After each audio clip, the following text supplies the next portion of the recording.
Izindaba ze-1KZNTV zifundwa ke nguSiyabonga wakaduma nazi ezihamba phambili.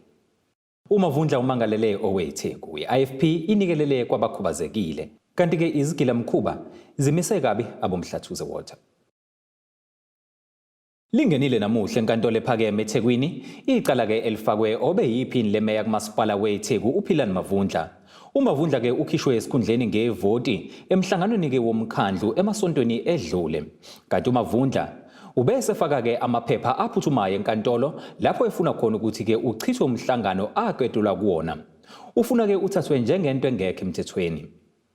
Iphini lemeya kumasipala weTheku elikhishwe ngevoti Umavundla uthe umhlangano aqedulwa kuwo wawungekho emthethweni. Mhlazane kwakuhlela umhlangano kwase kukhona isinqumo senkantolo esasithi ngenzeki lutho. Kodwa ke sasingaphikisana ukuthi kube khona okwenziwayo uma ngabe kulandelwa imigomo esemthethweni. Sibanga indelu lake la. Sibanga ukuthi umgomo uthi okungenani kufaka kube no24 wama-hour. Akwenzekanga ke lokho. Mabebala ke abafundileke bathi kwaba u16 hours kodwa kusala kunesikhathi esiwu24 hours. Ileyo nto nje kuphela kufanele sidlulisane kuyona. Mazidlule kuyona ke okuningi akuyona inkinga kodwa sifuna ukudlula esikhathini. Uma sidluleke kuleso sikhathi sithi ke uma ngabe ijaji libona sikhuluma iqiniso kulokho kufanele kulandelwe inqubo ngendlela esemthethweni hayi inqamlelayo. Usomlomo kulo masipala obehambela icala enkantolo ephakeme eThekwini uthe bayilandela yonke imigudu efanele. NjengoSpeaker womkhandlu ngiyakholwa ukuthi sakulengela konke okudinga umthetho ukumukela imotion nokubeka kwiCouncil ngendlela kwiCouncil eyaxoxwa ngayo konke sakulandela njalo kubeke kwiStructures Act nakuma Rules of Order kamasipala. Namhlanje ke sibe nokwaniseka uma ngokujulile noma ngokubanzi abameli bethu becacisa ukuthi akukho sakwenza okwrong. Kodwa kukhona engifisa ukubalula kubalaleli okusemqoka la ukuthi uJaji uNkosi ngomhla ka12 into ayikhuluma ukuthi akumele uSpeaker aqhubeke nokulolu daba alethule emkhandlweni uma engezulandela imigomo nemithetho ebekiwe kamasipala. Unyawose uthe waqinisekisa ukuthi uyawazisa wonke amakhansela omkhandlu. Alokho lelodwa ikhansela elazwakalisa ukungeniseki noma lakhalaza ukuthi alitholanga imotion kusenesikhathi abakwazanga futhi ukuthi bakhokhase baxoxe beyinhlangano ehlukahlukene zepolitiki. Naye ke futhi ukhansela Umavundla ngaqinisekisa ukuthi wayekhona kwiCouncil ngomhla ka13 wanikwa ithuba lokuba abe ingxenye yomhlangano waphinde wavota futhi. Naye ke akazange aze akufake ukukhalaza kwiCouncil ukuthi imotion ifike late noma akayitholanga. Umavundla uthe yena walandela umthetho wentando yeningi ngesikhathi kuqhubeka umhlangano. Eqinisweni ukhuluma iphutha uSpeaker kunencwadi uSpeaker engambhalela yona le akade ifundwa yijaji esasichaza khona amalungelo eKhansela uYoung nezinto ezazikhona nesasithi sifuna ukuphendulwa kuzona. Unayo leyo ncwadi Speaker akulona iqiniso ngizange kodwa ke futhi ke uma ngabe udiscipline akwazi ukuthi kukhulunywe ngawo uphakamisa isandla uthi ngiyaphikisana ayisebenze kanjalo idemocracy unless kuzokhuluma abantu bese kuthiwa nawe khuluma kodwa uma kukhulunywa ngawo endlini uyekela abantu bakhuluma. Iqiniso eligcwele ukuthi endlini umfowethu umncwangu weaction SA wasukuma waphikisana kakhulu nento eyenzeka. Leli cala kulindeleke ukuba liqhubeke ngesonto elizayo ngoLwesine lapho kulindeleke ukuba ijaji Masipa ezokhipha khona isinqumo sakhe. Ezindabeni ze-1KZNTV ngu-Ayanda Dube ngiseThekwini. Iqembu le-IFP kumasipala wesifunda iKing Cetshwayo liphume ngandlela zonke lihambela labo ke abadla imbuya ngothi ngenhloso yokubapha izipho zikaKhisimusi. Leli qembu lithi lokhu likwenza ngenhloso yokuthi kungabi namuntu ozobe esokole omakhelwane bebe bejabule. Ekseni kwinamuhla intsha engaphansi kamasipala uMfolozi ihambele kuWard 5 ukuyonikela ke ngesihlalo esinamasondo kwisakhamuzi esiphila ngokukhubazeka. Kanti imeya ke yesifunda iKing Cetshwayo uThamintuli uhambele empangeni ekhaya labakhubazekile iJabulani Disability Center ukuyonikela ke ngezipho zikaKhisimusi. Owesilisa osekhulile wakuWard 5 kumasipala umfolozi ubhekisisa Nkosi uthi weswele amagama okubonga ngesenzo seqembu le-IFP njengoba intsha leliqembu kulomasipala inikele ngenqola enamasondo kanye nokudla bazozijabulisa ngakho nomndeni wakhe ngokhisimusi kanye noncibijane. Kanti-ke nendodakazi kaNkosi ithi-ke impilo inzima ekhaya njengoba ubaba wabo ethwele kanzima. Ngizizwa ngijabula kamnandi kakhulu. Uyivela yaphi yami ngoba ngilapha nje ngivela kwaNangoma eNjampela. Kodwa njengoba ngilapha nje nazi inkathi ngijabula nawo manje. Izongikhipha ehlathini lelihlathi engilona. Sengihlezi iminyaka ngihlezi kuleli hlathi. Ngingathola usizo. Namhlanje yena ngizwa ngihleka kancane njengekade ehleke ikhundwana. Ngijabulela lento ye-IFP elapha nje bilapha egcine lami namhlanje. Ngathi inkosi ingaqhubeka ihambe nosizo ungabikho into ephazamisayo kuze besosizweni. Kuze ngicela noma sobhizinisi bengisize bezombukela lento lena engenzelwa inkatha lapha namhlanje. Kuze ngithole usizo lami luhambe luye phambili nami ngithole impilo efana nabanye abantu. Soba nje izinto zami ngathi kusehlathini nje nalo lokwazi. Njoba imvula lena nje ngathi ngithathe ngihlezi emanzini njengobhabhula. Imvula yehla kimi yehla phezulu yehla ngiyibona izofika kimi seshayibuzana. Ngiphuma sengijaha ngihlale ebandle ngathi umuntu ocinga obhabhula kanti lapho izinto engihlala kuzona azikho. Noma umasipala noma ngabe ngomasabhizinisi bezongisiza nami ngiphuma ehlathini ngifane nabanye abantu.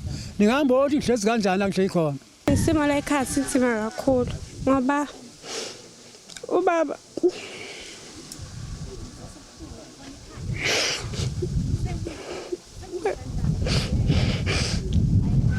Mangimele ekliniki simqoba ngebhala. Ayikho indlela ukuthi agcine efika ekliniki. Mawuthi imvula kumele ahlale khona elinganethu ukuze agcine umzungu wakhe unga-affecteki. Ngoba uma u-affecteka kuthatha isikhathi ukuthi uphole bese kugcine kulokho kumele ekliniki kudu. Umuntu okuyena bekusiza ukusiqhubisa ibhala. Makhelwane uNkawu ingane amamncane uyena umuntu obenokusiza ukusiqhubisa ibhala ukuze sikhona ukufika ekliniki nobaba. Kwesinye isikhathi sifika ekliniki amanesi angisize ibuke ngathi kubuhlungu kakhulu ngoba ngisho nesicabanga ukuthi ngiyabona ukuthi le ngale isiyawa nanokusaba ukuthi mhlawumbe iyokiwele phekwakhe. Ngiyacela kakhulu ukuthi uhulumeni abangakhona usizo ucela besize besekhelela ubaba indlu ngoba kunzima kakhulu kunzima ngempela. Sibonge futhi nakwi-IFP ngabayosenzele khona siyabonga kakhulu. Usekela sihlalo wakuWard 5 uMzomuhle Mthiyane uthi basazoqhubeka nokwelula isandla kulabo abadinga usizo. Ubeke esechaza ngesimo sikaNkosi abasibona nokwenza ukuthi becele uxhaso lokumelekelela lapho axakeke khona. BaMnkosi ngesonto eliphelile simbone ephuma ekliniki bese ngamazi ukuthi sekulesimo esinje. Sambona eqhamuka ekliniki ehamba ngebhala. So njenge-IFP sihlanganile nobuholi bewadi ukuthi yini esingamsiza ngayo BaMnkosi. Sahamba socela usizo lapho silicele khona ukuthi no indaba ye-wheelchair ngoba behamba ngebhala umuntu omdala ngama sehamba ngebhala kubhlungu. So sahlangana nje obuholi be-IFP sahlanganisa i-wheelchair sahlanganisa ne-food parcel yokuthi njobe kuinsuku zokujabula naye akwazi ukujabula. Okunye sasehlanganisa ke sibuka isimo sendle ngasese la ayikhulula khona ukuthi no akusona isimo esingahlala umuntu. Sasehlanganisa ama blocks njengeqembu ukuthi no beze bezomakhela sizomakhela njengeqembu ama blocks kodwa ngeke ngisho idate ukuthi kuzoba nini kodwa ngoba ama blocks ekhona sizofika sizobheka indle yakhe siyakhe then but kuzoshaya nje kuzothi phela onyaka indle yangasese yobe se right so bese yakha njengeqembu le-IFP. Okunye esicelayo sicela osomabhizinisi siyasibona isimo sakaBaMnkosi ukuthi asikho right. Indlala la kuyo ayikho right. Indle yangasese ayisebenzisayo ayikho right. Siyacela osomabhizinisi bemlekelele BaMnkosi ekutheni naphume kulolu sizo. Khona manjalo umeya kamasipala iKing Cetshwayo umhlonishwa Thami Ntuli uthi bewuhulumeni wesifunda ngokubambisana nomasipala uMhlathuze bathobeke kakhulu ngokufaka isandla ekutheni kujabule labo abaphila nokukhubazeka abahlala eJabulani-Disability Center. Kanti-ke umeya kumasipala uMhlathuze umhlonishwa Xolani Ngwezi wenanele ngamazwi afanayo kaMphemba ezibophezela ngokuthi bazoqinisekisa ukuthuthukisa impilo yalabo abakhubazekile. Sivakashela ikhaya la kuhlala khona abakhubazekile la kuyisenta yaseJabulani. Siyazi ukuthi njengoba kuyisikhathi sikaKhisimusi abantu abaningi bahlala kamnandi nemndeni kube nokudla kube noKhisimusi. Kodwa abantu abahlala endaweni enjengalezi awubibikho lo hlobo likaKhisimusi. Silethe lokho ke njengoba sishiya ukuthi ngaphezulu kwalokho uthando. Impela simisela ngokwenza njalo njengomasipala bonke abangaphansi kweKingcetshwayo kuba sinakelele bonke abahlala la eKingcetshwayo abangenabani. Kuba yiwo kamandla ngoba lesingafisi kube khona umndeni olala ungadlile ngalesikhathi, kodwa kuba yiwo kamandla ukuthi asikabi nawo amandla ukwazi ukufinyelela konke amakhaya, kodwa enhlizweni zethu uthando lomphakathi abaseyimene ezahlukene ikakhulukazi laba impela abangenabani lugxilile kubona ngoba umntwana aphinda angene yilokho asithume kona agcizelelayo ukuthi ukusebenza kwethu la kufanele sithanda abantu, kufanele sibahloniphe abantu, kufanele sibalalela abantu. Nesiqinisekiso mina ukuthi abantu bala eJabulani kule center ubudlelwane obukhona nabo nomasipala waseMhlathuze ngoba ade kuphawula yena uJobe esho ukuthi impela yena uyaba nokuxhumana, uyaba nengxenye inhlelo zomasipala, uyazi nalokuthi umeya ufisa kangakanani ukuthi abantu basebenze ngobuqotho.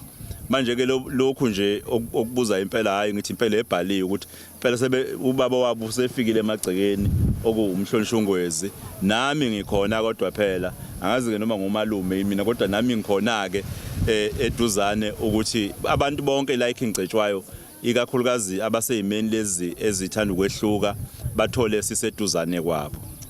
Sihlale sinalento thina njengohulumeni wasekhaya ikakhulukazi masipala waseMhlathuze naseKingcetshwayo noma masipala abangaphansi kweKingcetshwayo ngoba siyaxoxa nezimeya. Sihlale siba nakho ukuthi asinayo thina imisebenzi esingayokusondela kuyona ikakhulukazi la kunesidingo khona. La khona ongasona umsebenzi wethu sibona isidingo siyoxhumana nabafanelekile ukuthi cha madoda lungisani lapha yana akusona isimo.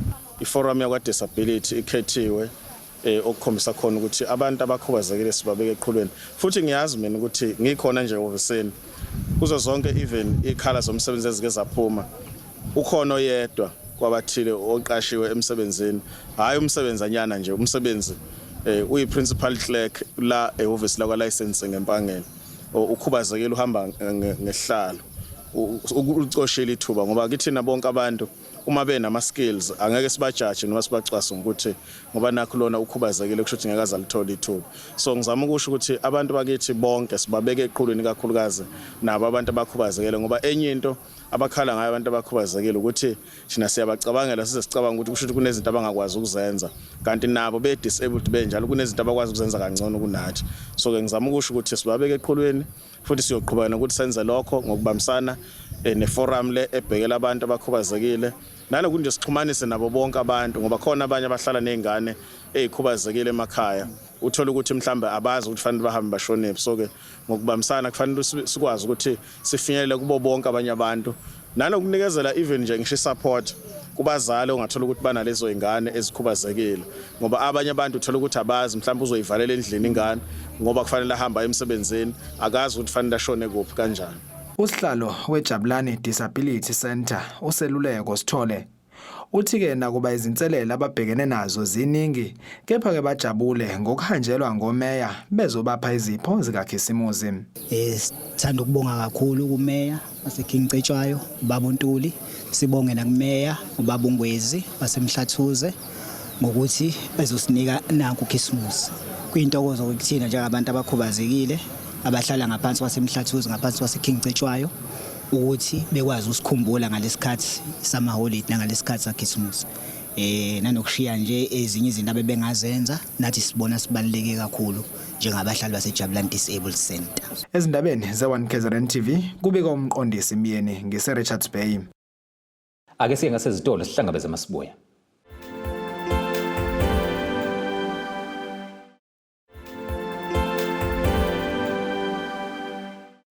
Asibingelele siphinde sikwamukele nazi izindaba esithi zihamba phambili usukela namuhla. Umavundla Umangalele Itheku.I-Ifp inikelele kwabakhubazekile. Kanti ke izigilamkhuba zimise kabi abomhlathuze water.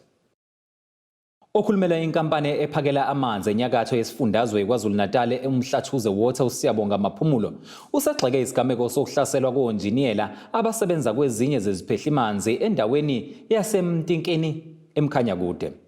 Ekhuluma uMaphumulo uveze ukuthi lobugebengu buzophazamisa ke umsebenzi wokuphakwa kwamanzi waphinde wanxusa umphakathi ukuthi ke usebenzisane nezisebenzi ukuze kuphothule umsebenzi. Indawo yaseMkhanyakude enyakatho nesifundazwe KwaZulu-Natal enye yezindawo ebhekene nenkinga yamanzi nokushiya umphakathi udonsa kanzima ekutheni ukwazi ukuthola amanzi ahlanzekile. Inkampani ephakela amanzi kule ndawo umhlathuze water nojutshwe umnyango wezamanzi nokuthuthwa kwendle kuleli oholongqongqoshe uSenzo Mchunu isizwakalisa ukuphatheka kabi ngesigameko esenzeke eMtikini khona eMkhanyakude nalapho kuhlaselwe khona onjiniyela ababili abasebenza kwisiphehlimanzi. Okhulumela lenkampani uSiyabonga Maphumulo uveze ukuthi lesigameko sobugebengu sizophazamisa izinhlelo nomsebenzi wokuphakwa kwamanzi kule ndawo. Lenkampani sihlabe ikhwelo kumphakathi ukuba ungaphazamisi abasebenzi. Kanti abasebenzi ababili kube ukuthi bakhonjwa ngesibhamu baphucwe nemoto baphinde bafakwa ehlathini isikhathi esingangamahora ayisithupha. Siwumhlathuze water sikhathazeke kakhulu ngesigameko lapho kugejengwe khona onjiniyela bebesebenza kwingqalazinda yokuphaka amanzi endaweni yaseMtikini ngaphansi komkhanyakude enyakatho nesifundazwe. Lobu bugebengu bubeke engcupheni ukuphuthula komsebenzi ophuthumayo futhi obaluleke kakhulu ukuphaka kwamanzi njengoba kusho umyalelo esawunikwa ungqongqoshe wezamanzi umhlonishwa uSenzo Mchunu. Kuyishwa-ke futhi ukuthi onjiniyela bethu ngokuzinikela kwabo kulomsebenzi sebengathola umvuzo wokuthi badlale isigcwelegcwele. Ngaleyo ndlela sithanda ukunxusa umphakathi ukuthi usebenzisane nathi ukugcina izisebenzi zethu siphephile ukuze umsebenzi uqhubeke ngempumelelo. Lesigameko sobugebengu kubuye soba nomthelelo ongemuhle njengoba lenkampani kuyiyona ezama ukuphakela amanzi emphakathini owakhele isifunda uMkhanyakude. Ezindabeni ze1KZNTV kubikuthi abantu Maphumulo eRichards Bay. Iyaqhubeka imikhankaso yokugqugquzela ukuphepha kubantu ngalesikhathi samaholidi okuphela konyaka. Ungqongqoshe umnyango wezempilo esifundazweni KwaZulu-Natal uNomagugu Simelane uthi umkhankaso abaphezu kwawo owokugqugquzela ukuthathwa ngendlela kwemishanguzo yezifo ezingamahlala khona njengoba ke iningi labantu lishaya indiva ngalesikhathi samaholidi. Usimelane usho kanje ngesikhathi eqhubeka umkhankaso elokishini uMasho eThekwini. Iyaqhubeka imikhankaso yokugqugquzela ukuphepha kubantu ngalesikhathi samaholidi okuphela konyaka. Ungqongqoshe womnyango wezempilo esifundazweni KwaZulu-Natal ukhuthaze abantu abakhela ilokishi lokwaMasho eThekwini ukuba baqinisekise ukuthi baphephile ngakwezempilo. Ekhuluma neziko leindaba uvezeke ukuthi bakhathazekile njengoba ke kungalesi sikhathi lapho ke bebona iningi labantu lehluleka ukuthatha ngendlela imishanguzo yabo yezifo ezahlukene. I-intention ke kodwa from ipoint yomnyango wezempilo kusuke kukusondeza ama services eduze kwabantu abadala njengoba ubona nje na sinawo wonke ama services esinawo la sinabantu odokotela bamehlo siyakwazi nalokukhipha izibuko sinodokotela bamazinyo abantu abadala abadinga leyo treatment siyayisondeza kubo. But most importantly uDecember kuye kube isikhathi noma i-festive season kuye kube isikhathi lapho esibona umphakathi kakhulu udefaulter ikakhulukazi kubantu aba-chronic medication. So siyayisebenzisa leli thuba ke lokuthi sibagqugquzele ukuthi noma ngabe uzokuhamba ugoduka emakhaya at least uma ku-chronic medication enza sure ukuthi une medication enough so that ingakupheleli imithi ungekho ngaseduze kwalapho othatha khona imishanguzo yakho. But uma ngabe ke ikuphelele ungekho eduze kwasekhaya clinic eseduze bayakwazi ukukusiza uma ngabe une information ephelele. So siyayisebenzisa leli thuba as well ukuthi abantu abazinakekele ukuthi sikwi-festive akusho ukuthi i-chronic medication nayo iya kwi-holiday ayikho kwi-holiday yona iyadinga ukuthi iqhubeke isebenze ngendlela efanele. Ukungadli ngendlela kanye nokugxila kakhulu kuphuzo oludakayo kuhamba phambili ngalesi sikhathi njengoba ke abantu besuke bebhiyoza.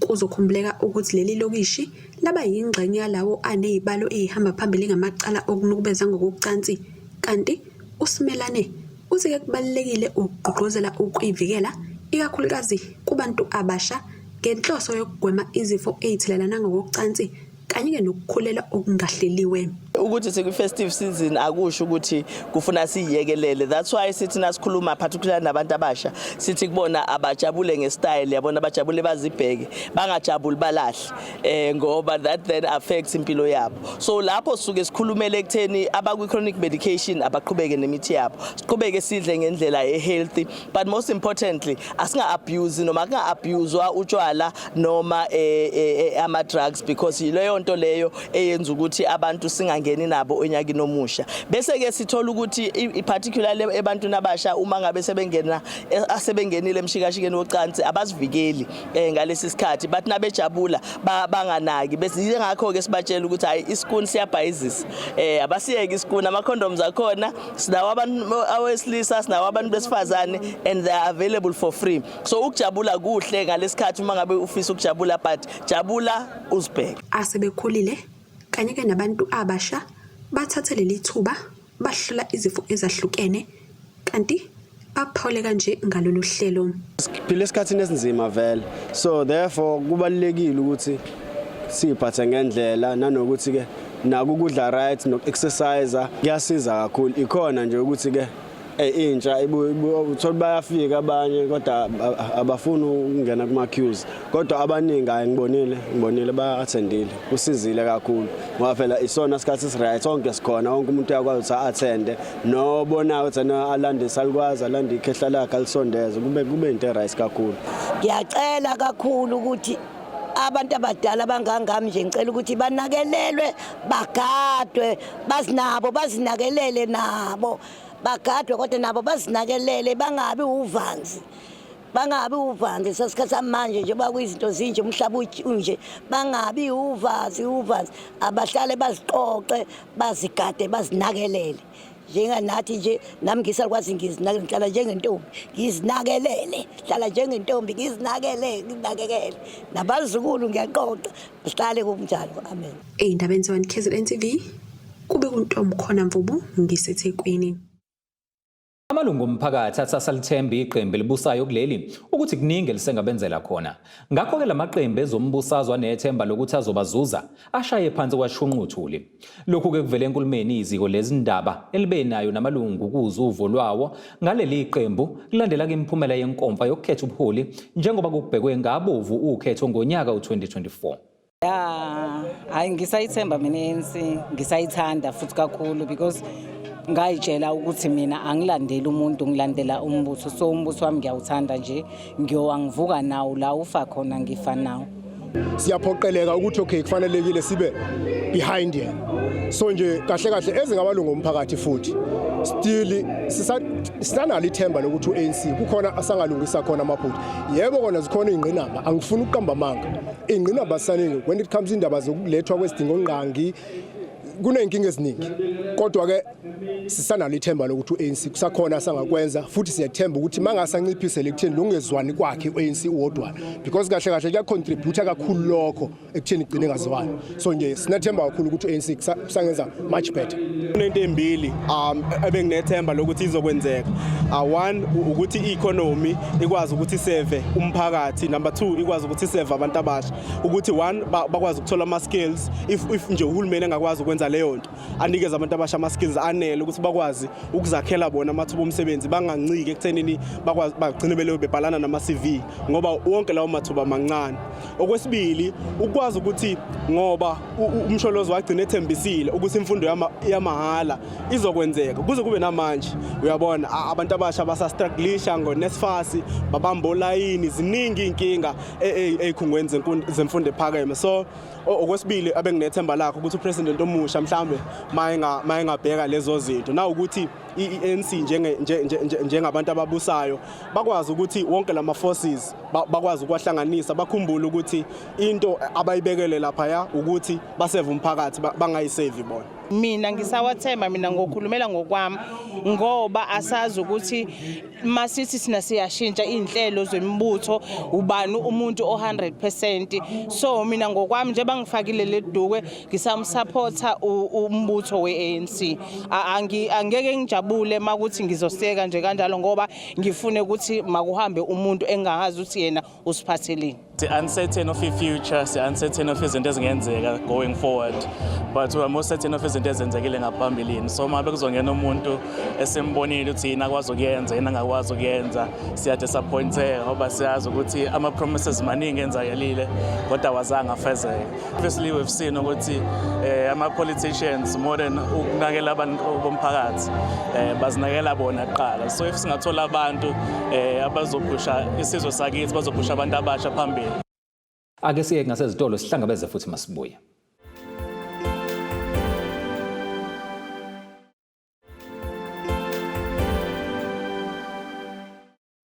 Asikubingelele siphinde sikwamukele futhi ezindabeni zanamuhla nazi okuyizona esithi zihamba phambili.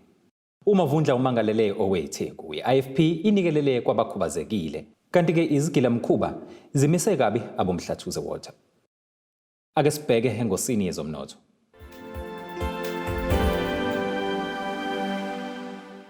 Irandi liwu-17.09 maliqhathaniswa nedola laseMelika, libe ngu-20.58 maliqhathaniswa nopondo waseBrithane, libe ngu-18.13 maliqhathaniswa ne-euro lase-Europe. Igolide ke lona lingu-$1,795.99 i-ounce, kuthi uwoyela ongahluziwe u-$80.98 umphongolo. Ake sibheke engosini yezemidlalo.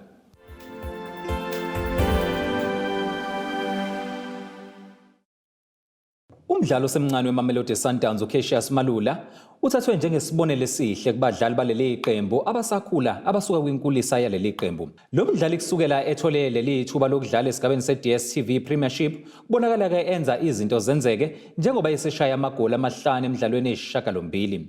Akagcina ngake lapho njengoba ephinde wavalela futhi amagoli amabili ngenkathi leli qembu lidlala ke kumqhudelwane weCulling Black Label. Lo mdlali oneminyaka engama-21 ubudala usedonse namehlo omqeqeshi weqembu lesizwe uHugo Bros. Ake sibheke isimo sezulu.